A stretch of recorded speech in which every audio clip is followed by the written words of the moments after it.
to Live Saga TV. It's almost already 9:30. So we are going to spend maybe 30 minutes or 40 on this channel. Welcome and feel at home. Of course, yesterday we never did another video because I was engaged in so many activities, and I was also late to release some videos on my other channel. So I appreciate for most of you are following up this channel and trying to build it up. We are targeting 500 subscribers. We are at 380, and we appreciate. Of course, very soon we'll be at 400 and 500 if only you continue supporting us. We don't take for granted your support, because with your presence it means a lot. So guys, what do we talk about? Of course, we may be talking about the aspect of the current politics in Kenya, but we forget that other countries around us are also suffering. We've seen Zambia, Botswana, Cote d'Ivoire, Ghana, Seychelles, the aspect of Cameroon, and so many other countries. And of course, if we don't talk about it, then our silence is not necessarily the cure to problems. Now, guys, today I just looked at so many videos and I got tired with the state of Africa. When you look at Sudan, for example, a lot of people are suffering. And of course, the challenge is coming as a result of civil strife. They always say that when people demonstrate, it's better, because once they demonstrate, they are trying to make you correct some ills that are happening in the government. But when you see citizens keeping quiet, what might possibly happen is that maybe some few people would actually retrieve to the bush, and then what follows becomes the situation as it is in Sudan. So Sudan and Ethiopia have been some of the extremes, and at some point Somali, some extremes that we've seen in Africa, and of course Nigeria at some point. So guys, Africa has a lot of resources. We don't disagree. But there is a cancer that is coming as it tries to smother what we call activists. Activists have a role to play in a nation, and activists only whistleblow and sometimes remind the leaders to do what they have to do. Because generally, if activists are not in a nation and they don't whistleblow what is not happening, if activists are not there and try to defend the lives of the people who are suffering, if activists lack in a nation and we see maybe children being mistreated and they're quiet, then we don't have a country at all. The Sunny Dolls, welcome to the house. Thank you so much and welcome in the house. I appreciate the likes, and let's go up with our analysis. So I've been checking on Sudan, and I think Sudan, people are suffering big time. If you check into some pictures here and there, you realize that the Sudan script is not very rosy, okay? The Sunny Dolls, this is Kenyan. I don't know what about you. Then we have Zahat 39 TV. Welcome to the platform. Thank you for the like. I appreciate. So when you look at Sudan, there are no rosy pictures about Sudan. I may show you some few. And when you look at this is what we see about Sudan. All right.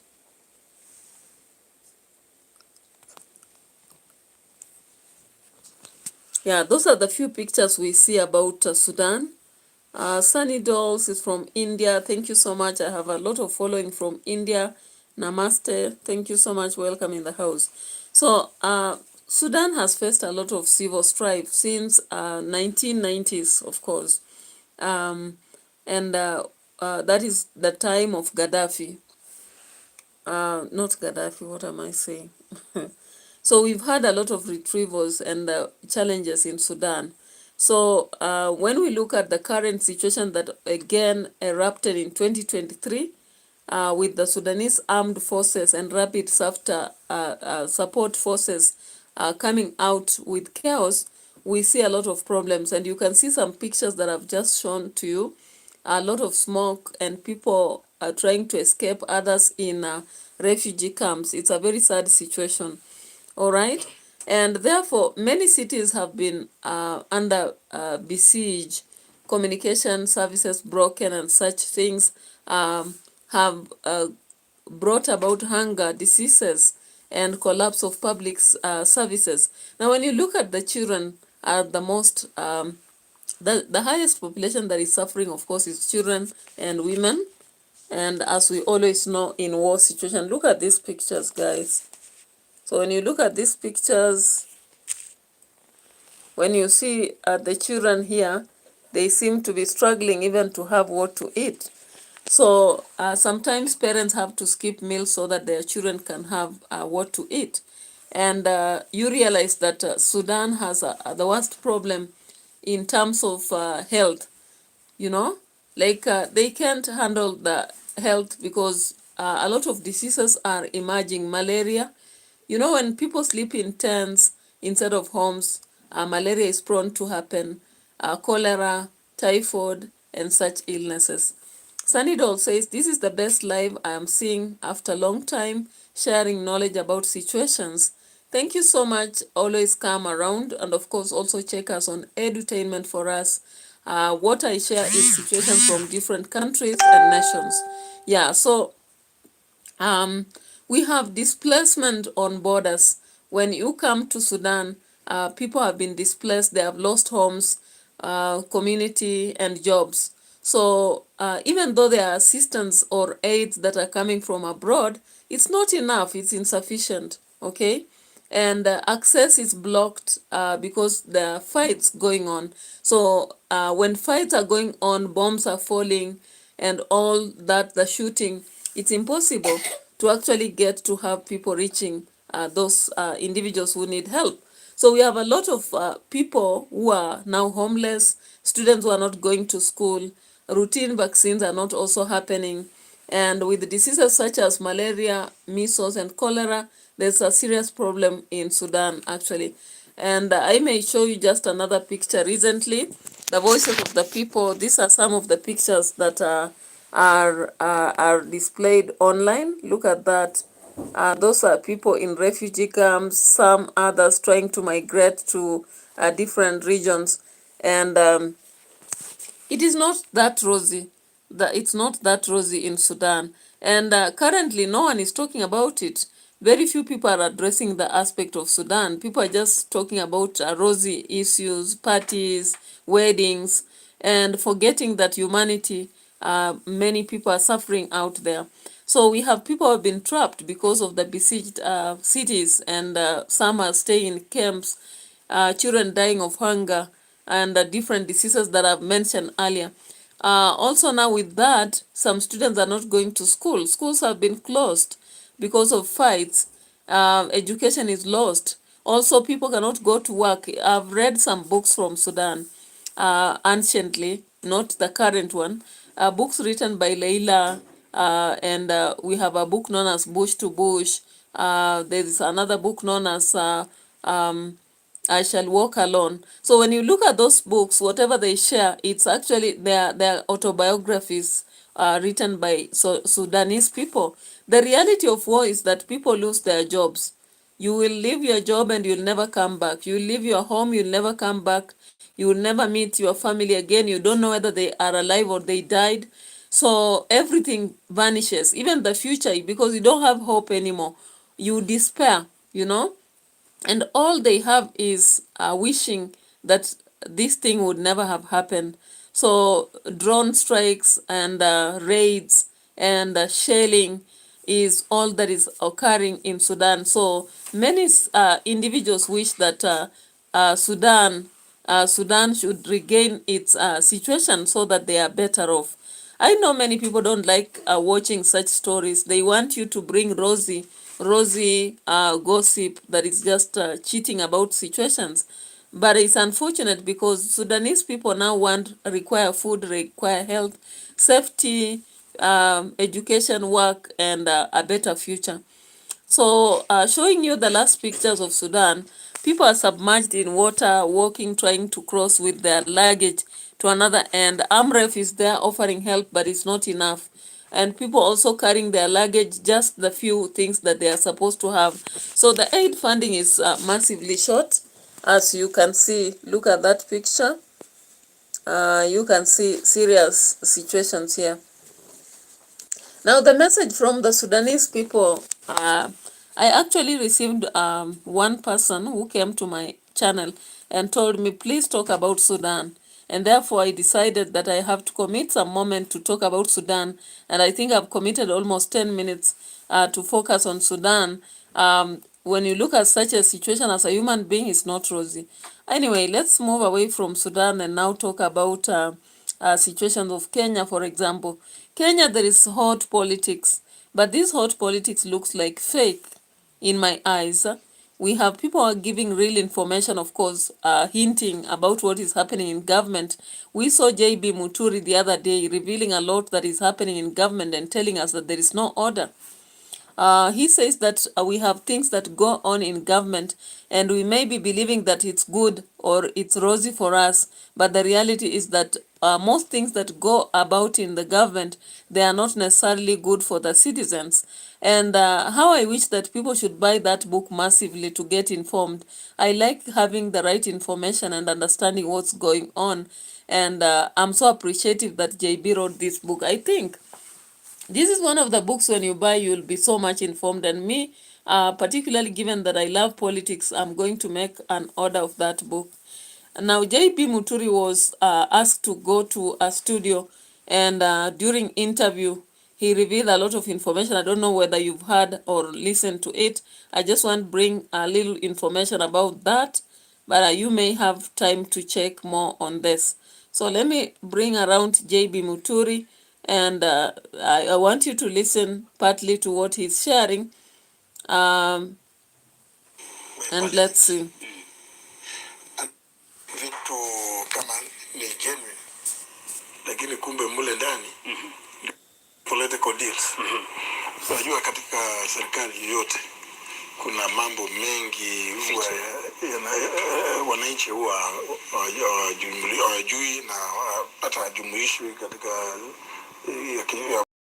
serikali inafanya, na mengine hasa yale ambayo si ile ambayo iko kinyume cha sheria.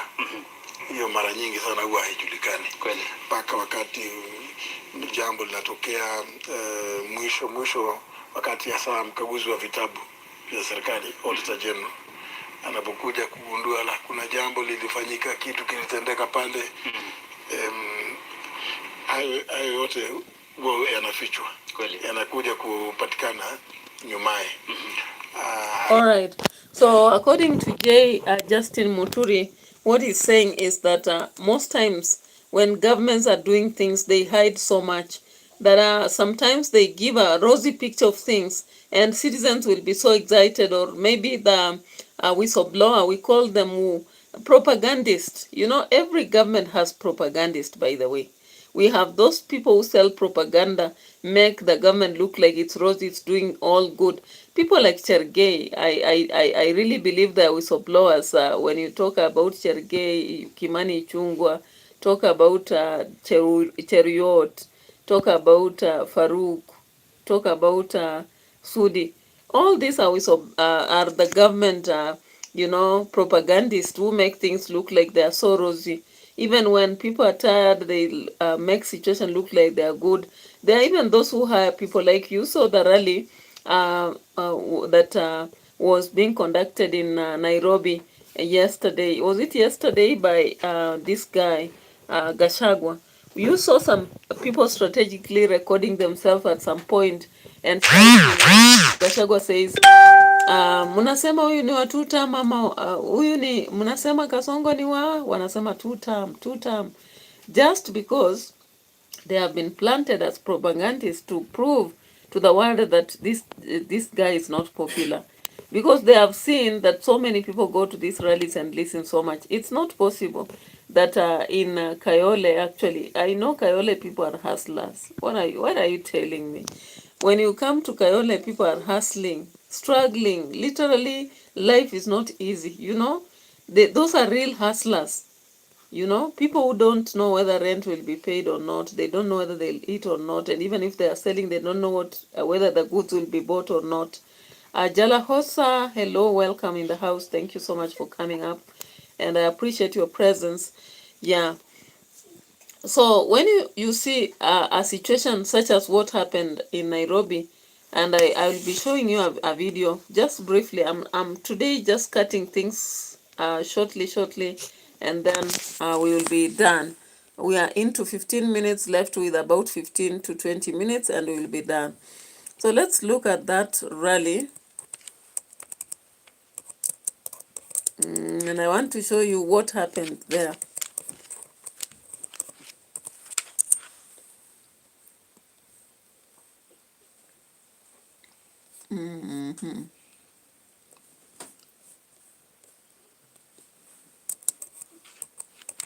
I don't know whether I'll get it fast.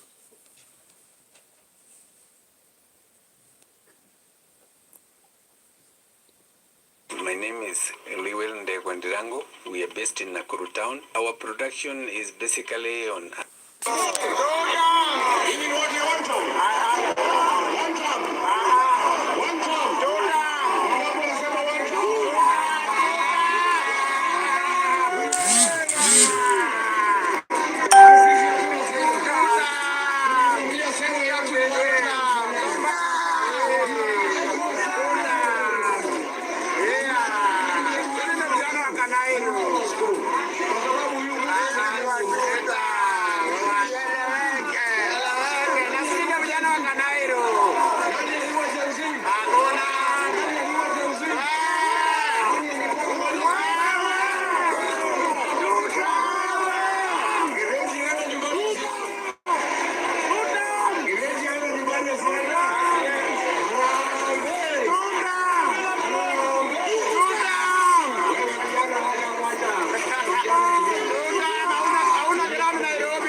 So of course, before Gachagua brought Major Jedong to speak, there was a group of guys who seem to have been paid strategically to stand somewhere and boo the crowd. Of course, just to prove a point. And these are things that we see in our nation. And most times, even when you see the fracas that happened during demonstrations, it's as a result of such hired people to disrupt. All right, so as I share this, then I hope you understand even what was happening at Mbere. There were guys who are also trying to threaten and say that Gachagua should not step in Mbere, and yet Mbere is his home. I don't believe that the people would actually be really much against him to go right there. But it is what it is. In Kenya, anything is possible, okay? So remember, the president went to Al Jazeera and proved that he had done a lot. He was not a dictator. He had improved agriculture. He said he had done housing. He had done health. He had dealt with education as well.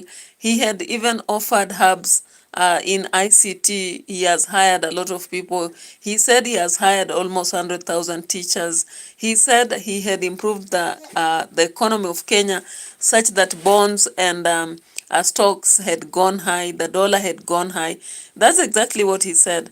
But when you come to Gachagua, he's disapproving that. In his most, videos, when he's going to places, he's disapproving that. So it seems that somehow the government is shaken. And now there are individuals, wherever they are coming from, they are trying to hire individuals to argue against that narrative of Gachagua. But anyway, Muturi continued to speak in the studio, and he was explaining how officers or leaders right up there are looting from us. Let's see this before we move on to the next. Nilikuwa nimetembea pale nikaona kweli kuna wafanyikazi wazuri sana.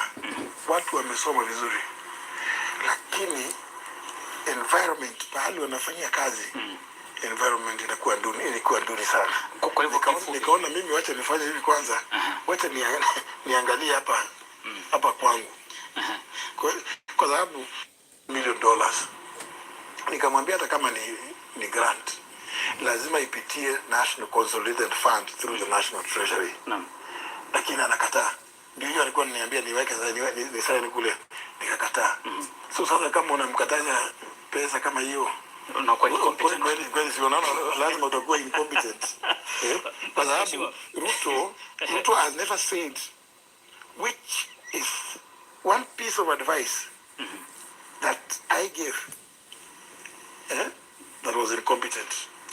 Hakutoa ushahidi wote. Hajasema ni kupiga mdomo tu hivyo, anasema anakaa hivi, anasema hii nitaenda kujenga airport nini. Vitu kama hivyo, vitu is a guy given to just telling lies on a daily basis. Mheshimiwa, ni kurejesha katika swala, maanake ulilizungumzia na ulijitokeza kimasomaso ukazungumza kuhusiana na mwanao kutekwa nyara na binafsi ukaenda kwa Rais William Ruto. Hizi tatu, Kenya, Uganda na Tanzania. Msemaji wa jeshi la Uganda alisema hawana record yoyote kuhusu Bob Jage na Oyo Nicholas. Yeah. Police pia wakasema vile vile. Naam. Wakaenda mpaka kotini, mpaka mahakama. Jaji wa mahakama kuu ya Tanzania akasema sasa ni kama kutoa, unajaribu kutoa damu kutoa kwa jiwe. Can't get blood out of a rock. Sababu hawa wanasema si hao wako nao. Sasa leo hii amejana.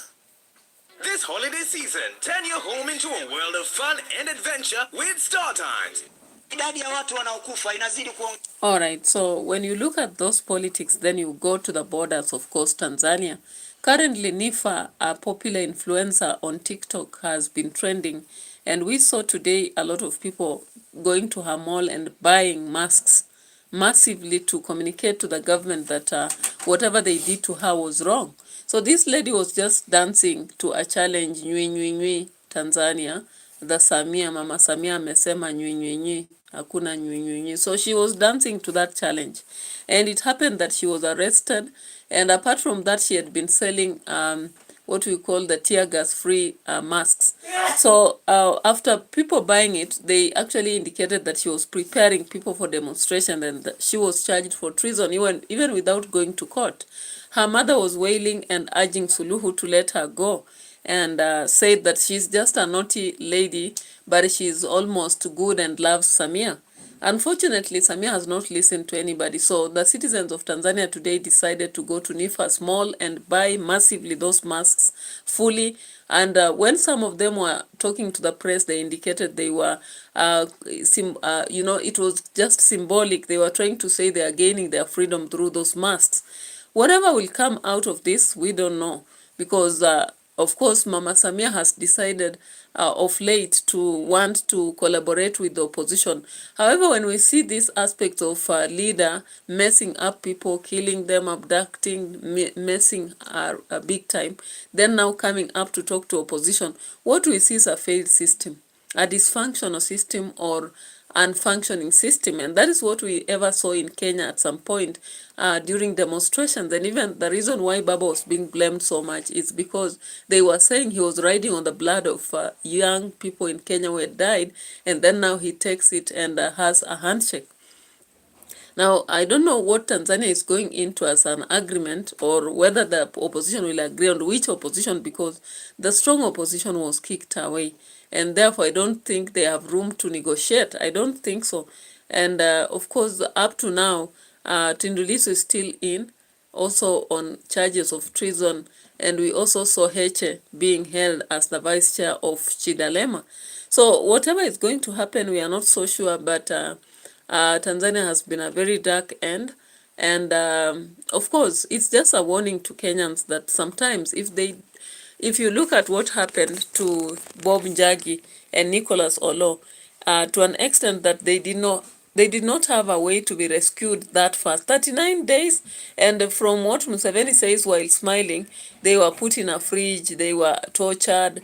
You know, they underwent a lot of difficulties. We have even seen some videos circulating that Njagi was actually injected with a poisonous substance, which we don't know because they are yet to give their reports, even though across the border they were tested and the health facilities said they are not that bad.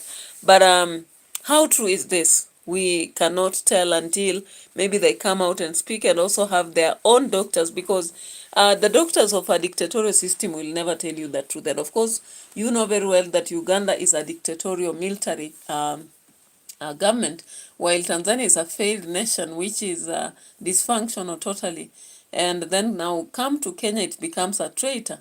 And why do we call it a traitor? Because now they are giving away their people to another nation and letting them suffer. Now, when you look at the fact that Mudavadi was not able to reach out to Uganda and have Njagi and Nicholas brought back, it is only through now the hand of Uhuru Kenyatta that this was possible.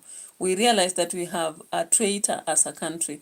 And again, now Chergey comes up with a statement and says that when anyone busybodies in the name of activists go to a neighboring country and try to help or rather intervene in situations outside Kenya, they are supposed to be really harassed, tortured, and then they be brought back so that now Kenya finishes with them. You know, that statement was a heavy statement. I don't know whether Chergey thought twice before saying it. But before that, let's just listen to Mohammed Ali demanding for justice and law reform in an exclusive presentation in the cabinet. Ongezeka. Mheshimiwa Spika, Mungu ametujalia tumeletwa katika jumba hili, bunge hili kujadili, kutunga sheria, lakini hatutungi sheria ambazo zitatulinda pia sisi tukitoka, maana hakuna mtu atakayeishi hapa milele. Tukitoka hapa vizazi vyetu hatujui kama vitakuwa vizazi vya ubunge ama vizazi vya kula madawa ya kulevya ama vizazi vya kuiba, hatujui, lakini watakuwa ni miongoni mwa wale ambao watapata matatizo ambao sisi tuna suluhu sasa hivi. Inasemekana ya kwamba kila nafsi itaonja mauti, lakini hii ya kuonja mauti kwa sababu ya udhalimu, uzembe wetu sisi wabunge, wasomi, watu ambao wana madigrii hapa, watu ambao wana master, lakini tumeamua kuweka makaratasi yetu kwenye mifuko na kushabikia ukiritimba. Mheshimiwa Spika, watu wanaumia. Mheshimiwa Spika, watu wanakufa. Mheshimiwa Spika, sisi tuna uwezo na Mungu hatusamehi sisi wabunge, kwa sababu tukiwa wagonjwa suluhu. Sisi tunaenda katika mahospitali ya kifahari, tunapanda ndege na kwenda Ulaya kutafuta matibabu, lakini Mungu anaturegesha katika majeneza na masanduku hadi nchini Kenya. Kisha tunaanza kupiga kelele na kusema ya kwamba vipi mbunge fulani aliweza kupelekwa nje aende apate matibabu, amerudi akiwa maiti. Ni aibu. Hatuwezi kutunga sheria za kuleta hospitali, sheria za kuleta usawa, sheria za kuleta haki. Leo sisi tunasikia uchungu mmoja wetu akituondokea, kwa sababu ametuondokea. Tumejaribu kila tuwelazo, tumetumia pesa, tumemwanza na Nairobi Hospital, tumemwanza na Aga Khan, tumempandisha ndege, ameenda Uingereza, ameenda Marekani, lakini hivyo hivyo amerudi akiwa maiti ndani ya sanduku.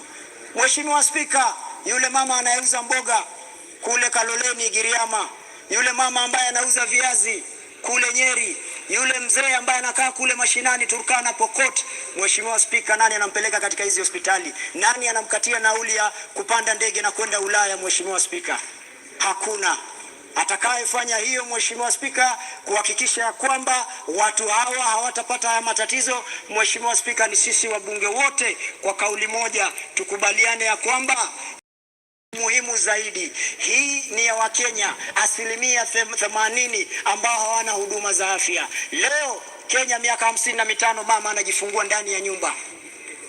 Jamani, hatuoni haya? Jamani, hatuogopi Mungu? Mama anakufa akijifungua mimba kwa sababu hawezi fikia hospitali. Mfano, katika eneo bunge linalotoka, eneo bunge la Nyali, linaonekana kama eneo bunge tajiri, kwa sababu ukisema unaenda Nyali watu wanajua ni eneo bunge tajiri. Lakini Mheshimiwa Spika, utashangaa nikikwambia kwamba Mungu anajalia kina mama zetu kupata mimba ndani ya Nyali, lakini wakijifungua wanajifungua katika eneo bunge la Mvita. Halikubaliki Mheshimiwa Spika. So this was Mohammed Ali. Of course, he was a very popular analyst in politics and generally unraveling the secrets, the dark secrets in government.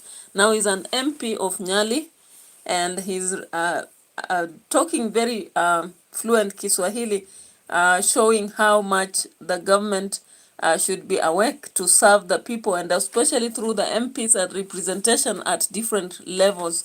And he says there is need for justice and law reform so that the laws that are made are going to favor the citizens and not just the rich or affluent. And how I wish this is how our president the other day while at Samburu, he interpreted the, the preaching by a bishop who said that the rich are not supposed to be arrogant. Only his interpretation now was very biased, focusing on the civil servants and saying that civil servants are not supposed to be selfish, they are supposed to take care of others, they are supposed to be generous. They have pay slips, they are supposed to allow their money to be deducted so that it goes towards universal health to serve other people in the country, and also to build houses under housing housing plan, so that even those in slums can have better houses. And I was like, seriously? The president, Mr. President, do you know we have many civil servants who don't have houses? They are still in rental houses.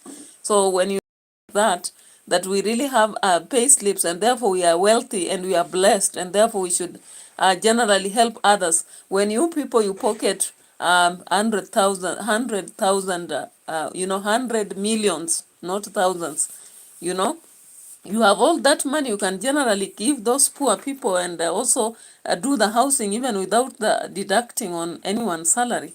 Anyhow, that is Kenya for you. And you've seen also Tanzania situation, Uganda situation. It's not a rosy picture. Museveni, on the other hand, was celebrating actually to punish Kenyans. He didn't even know their name, but he was saying there is intelligence. Now, I heard Onyonka speaking, and through an interview, I want just to bring Onyonka here shortly. And what Onyonka was saying was that if Museveni goes back and thinks about those times of the former leadership, and how the father to Onyonka actually had to keep him safely, he would not be thinking of punishing people like Njagi, or even the other day he said that if people go to his country, they may even be killed. He said that statement generally on interview. So Onyonka said something here, and I paid attention. Yeah, so let's listen to that as we finish our today's analysis. What's up, nation? What is smoked this morning? I mean, the reality is that when you're a leader and you're seeing individuals, whether you are going to be in leadership or you're just a basic observer, the reality is that some of these things should really never be happening in 2025. Yeah. It's just shocking. I mean, you look at Africans who moved so far, and yet as we move 6 steps forward, we do another 5 back. Very true. Super worrying. Before we get, because we do need to figure out by the we do in this country. Before we get to the things we do and the shifting sands, as Mariam said, yes. It's important that you started by... We were about 12 trillion. If I am not wrong, because we haven't done that audit, we are waiting to do it, I think, next month. Soon we are going to be at 16 trillion. So the president is talking about we've done houses. In fact, I've done these wonderful things. He's talking about education being... We are not having capitation money going to schools. Yeah. University students are at home.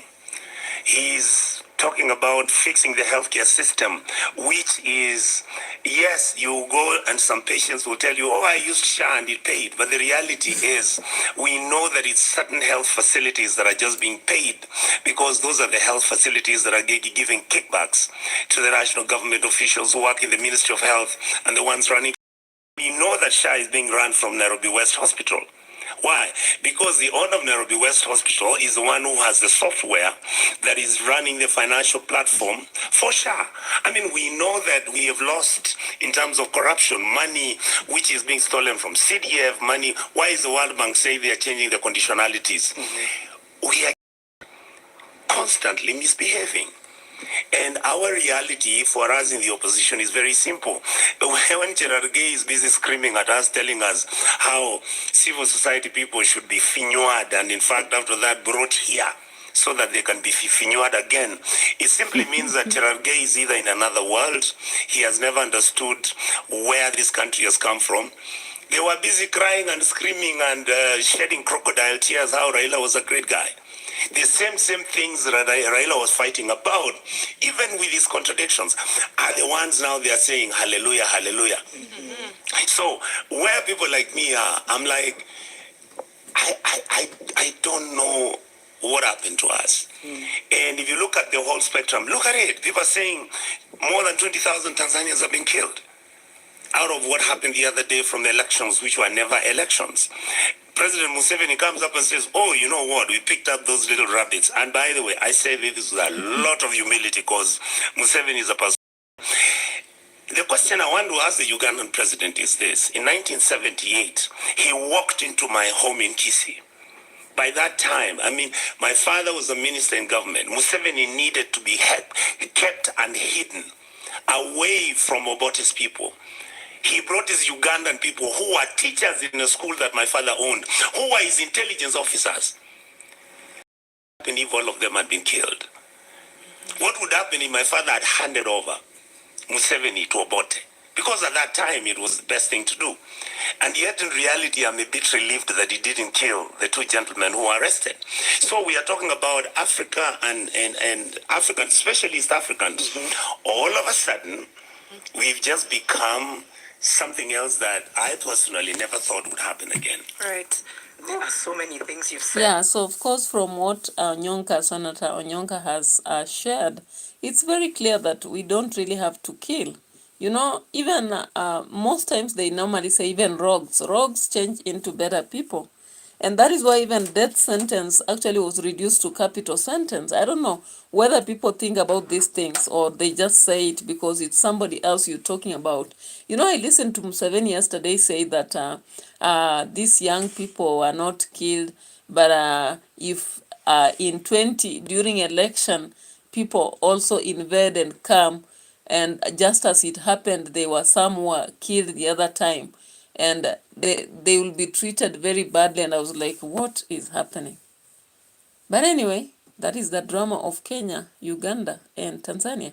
So bye-bye. I won't talk a lot because we are not in a paradise. All we can see is democracy is dying slowly, and Kenya is partly the traitor here. Bye-bye for now.